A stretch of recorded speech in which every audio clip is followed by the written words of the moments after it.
So this is chapter 4 of Designing Data Intensive Applications book, and the next few videos are about data encoding and evolution. Now applications are going to inevitably change over time. Now there are new features which are constantly added or modified as new products are launched in a company, or even when, let's say, the user requirements for a product are better understood. So this introduces the idea of evolvability of a system. And what this means is that we should aim to build such systems that makes it easy to adapt to change. Now in most cases, when you change the application's features, it also requires a change to the data that it stores. Now that change in data can be a new field or record type that needs to be captured, or perhaps it can be a change to an existing data which needs to be presented in a new way. And also the reverse of this is also true. So when you change the data format or schema for an application, a corresponding change to the application code also needs to happen. For example, if you add a new field to a record, then the application code needs to start reading and writing to that field. But in case of a large application, big code changes often cannot happen instantaneously. Now let's say you have a server-side app, for example facebook.com or google.com. So all these apps, they perform a rolling upgrade during deployment, which is also known as staged rollout. So they first deploy a new version of the application to a few machines at a time. Then they verify whether the new version is running smoothly or not, and then they gradually roll it out through all the nodes. So this staged rollout process, it allows new versions to be deployed without any service downtime, and it also encourages more frequent releases. Now, if it's a client-side application like an Android app or an iOS app, then mostly you are at the mercy of the user, because they might not install the update for some time, and they will keep running the old version of the app on their side.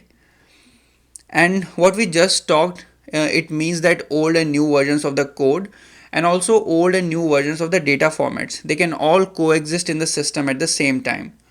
Now in order for the system to continue running smoothly, we need to maintain these two things. So the first one among them is backward compatibility. So what this means is that newer version of the code, it should be able to read the data that was written by an older version of the code. And the other one, of course, is forward compatibility. So what this means is that the older version of the code, it can read the data which was written by a newer version of the code. Now let's understand these two with an example. So let's say we have a JSON data schema with these two fields, name and age.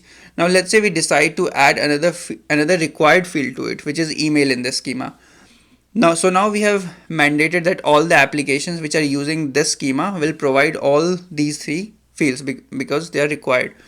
So in this case, an old version of the code, it won't include the email data in the JSON schema. So the new version of the code, it won't be able to read it.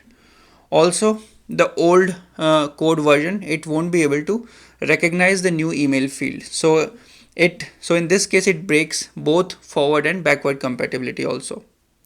So if you want to keep your schema forward and backward compatible, it is often advised to not add a required field, but add a field which is optional, and also if it has a default value. So programs, they often usually work with data in various representations. So one of them is in memory, where data is kept in objects, structs, lists, trees, and so on. Also, when you want to write data to a file or send it over the network, you have to encode it as some kind of sequence of bytes representation. So we need some kind of translation between these two representations.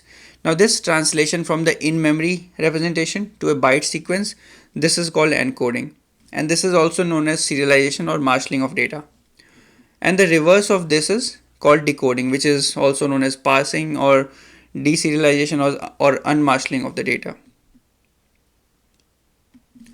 Now many programming languages, they come with built-in support for encoding the in-memory objects into the byte sequence. For example, we have Java's serializable, Ruby has Marshall library, Python has Pickle, and so on. So these encoding libraries, they are very convenient for small use cases, but they also have a number of deep problems. The first one is that this encoding is often tied to a particular programming language. And so reading the data in another programming language, it becomes very difficult. So if you store or transmit data in such an encoding, then you are essentially committing yourself to your current programming language for potentially a very long time, and which can exclude the integration of your system with those of other teams or orgs in your company.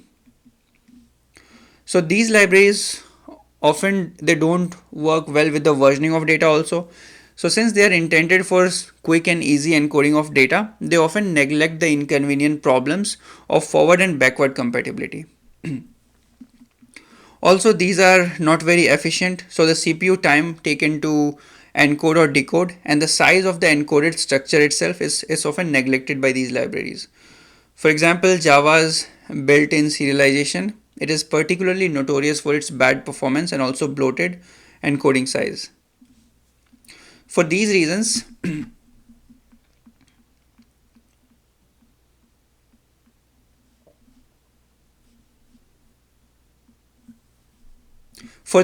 it is generally a bad idea to use your language's built-in encoding for anything other than very transient purposes. So let's see some standard encodings that can be written and read by many programming languages. Now, among these, JSON, XML, and CSV, they are the most well known. So they are widely known, they are widely supported, and they are almost as widely disliked also. Now let's see some of the issues that we have with these basic encodings. The first one is that there's a lot of ambiguity around the encoding of numbers. In XML and CSV, you cannot distinguish between a number and a string that consists of digits. The only way to do that is to refer to an external schema.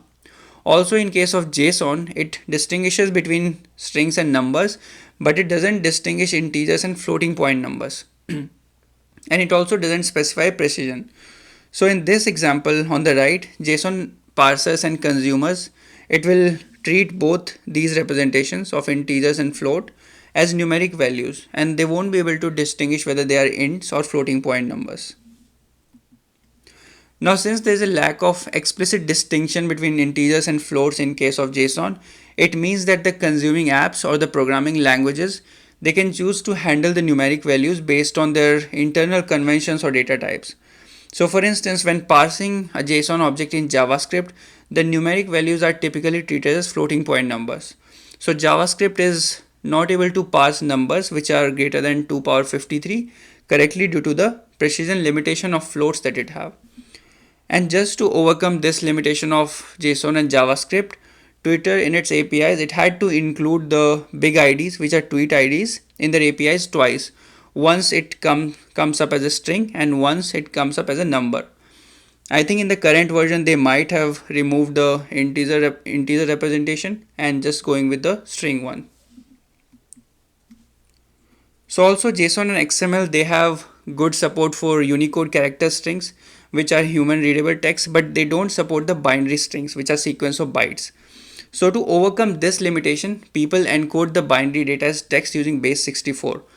Now a common example that you would have seen is that when you want to encode an image, you first do a base 64 encoding on its contents and then you send it. Now this of course works, but it has two problems.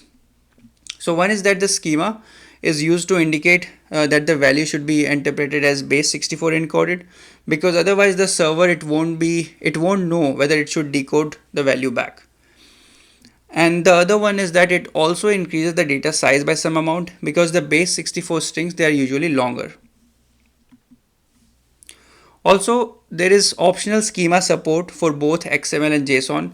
So these schema languages are quite powerful, but they're also very complicated to learn and implement. So on the left, this is one of the examples of an XML schema, and on the right is the corresponding object of this schema. So also many JSON based tools, they don't bother using the schemas. So since the correct interpretation of data like numbers and binary strings, it depends on the information in the schema, then applications which let's say don't use JSON, which don't use XML or JSON schemas, they need to potentially hard code the appropriate encoding or the decoding logic instead. So this was about part 1 of encoding and evolution, and we saw some basic encoding schemes. In the next video, we'll discuss encoding protocols like thrift and protocol buffers, which don't have these limitations and which also encode the data very efficiently.